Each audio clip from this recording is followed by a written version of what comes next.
Good morning, guys. I have my brilliant pal Todd Sullivan joining us today. Todd, what's the word today? I see you've got stuff on Starbucks and on McDonald's. What's the news today?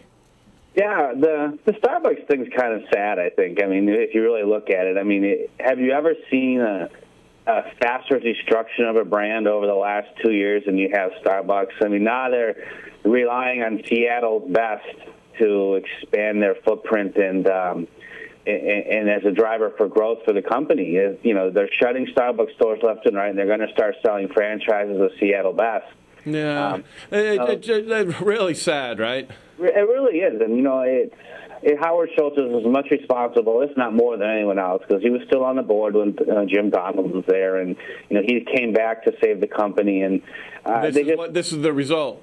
Yeah, they completely and totally misread the consumer, misread the economy, and refused to adapt the Starbucks brand to it. You know, they tried some stopgap measures of, new espresso machines, and they had that promotion where if you bought a coffee before 8 a.m., you got save your receipt, and if you came back between 2 and 4, you got a $2. I mean, it was some kind of half.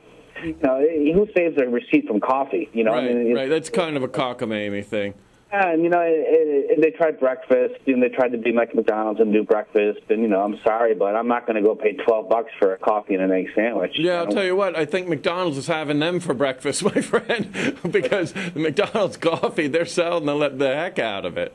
No, it'll be the case study at business schools in a few years, how McDonald's and Starbucks looked at the same market at about the same time and took divergent approaches, and the results are polar opposite. And I don't know that Starbucks comes back from this in any time. I don't think they will. They always struck me as a .com, even from the time when they signed the $300 million deal for people to drop their DVDs off there.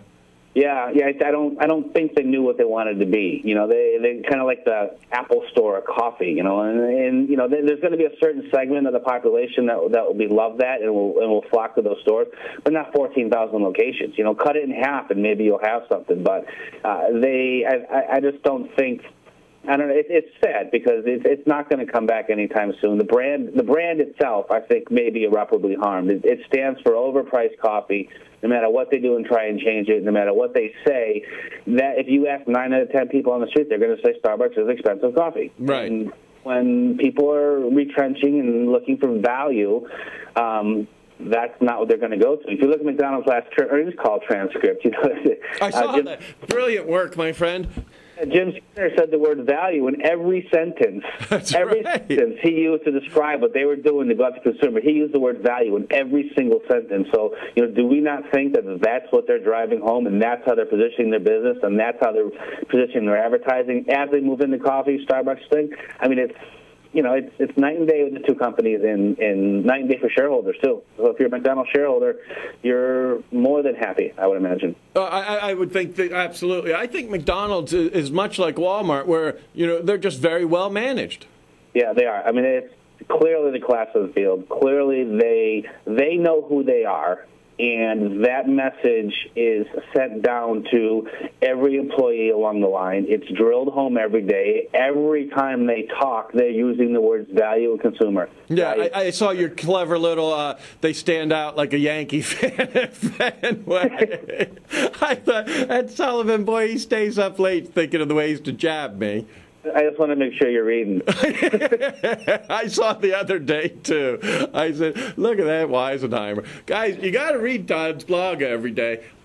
Just for one, to keep score, you can find out how the Red Sox and the Yankees are doing. But you also, he's the best researcher that I have. Now, Todd, what happened? We have a miracle. Everything is fine in the world and stocks are up this morning? Yeah, 6.1% drop and stocks are up. I think maybe people realized swine flu wasn't the next 1918 pandemic or something like that. Amazing, right? It doesn't make sense to me. And I think everyone expected Q1 to be bad. It was bad. So I think people are saying Q2 won't be as bad. So, I think we could bounce around here for a while, and then if Q2 disappoints, fall off a cliff. I don't know. I still don't believe this. If I'm buying anything right now, it's deep value stuff with the anticipation that, it could be a year before this stuff realizes its value, or I'm looking at things like gas or oil. Oil is an interesting one. Obama and Netanyahu are meeting mid-May. That's going to be a showdown because their approaches towards Iran and that issue are polar opposite. And you could see something dramatic come out of that could cause the oil markets to go a little bit nuts. Well, I bought some DXO yesterday. It's a double ETF for the oil. And, we're in natural gas. I think natural gas is probably a deep value play right now, wouldn't you say? Yeah, I'd say, summer, fall, by the end of next year, And, the oil thing, I think you got a good bet there because I don't think the risk to oil is down. We just had minus 6.1 GDP, and oil is still around, $50, $50? Yeah, it's above 50 today now. So if that didn't bring it down, I don't know what's gonna. So I think the risk is they come out of that meeting, Netanyahu and Obama wants this kind of participatory talks with Iran, everyone kind of sits at the table, and that's not Netanyahu. These guys want to get us. They got nukes. Right. You do what you want. I'm going to do what I need to do to save my country. So, I think the risk for oil is way to the upside. I think you may be well positioned right now for that. Well, that's what I think I'm going to do, is just keep an eye on things and probably add in a little bit oil here and there as we find them, or as you find your interesting plays that are oil related. And just wait for something like this so that, we have a big explosion upwards. Yeah, there's always a geopolitical risk in oil. And, the world's been pretty calm for the last year as far as that goes. So, almost, you kind of get this feeling like you're overdue for something. Right. Yeah, you got the occasional Somali pirate, but, that's a tanker. That's really a drop in the bucket when you're looking big picture. Right, and I think they know they can get away with anything under Obama. And so I think that, the wheels are probably already in motion towards getting away with something that's going to infuriate Israel, and maybe things blow up.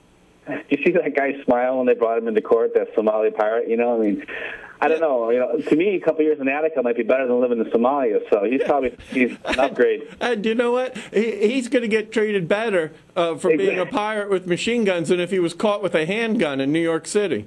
Exactly. He was getting 3 squares a day and a warm cut at night. It's terrible, pal. We're watching like the rapid decline of Rome faster than I think even our enemies would have hoped it could happen. Yeah. Well, thanks very much for joining me, as always, this morning, my friend. Guys, you've got to read Todd's blog at valueplays.blogspot.com daily, just like I do. Todd, I think you're the greatest researcher out there now, and I think you're one of the few people who doesn't see the fine colors in the emperor's robe.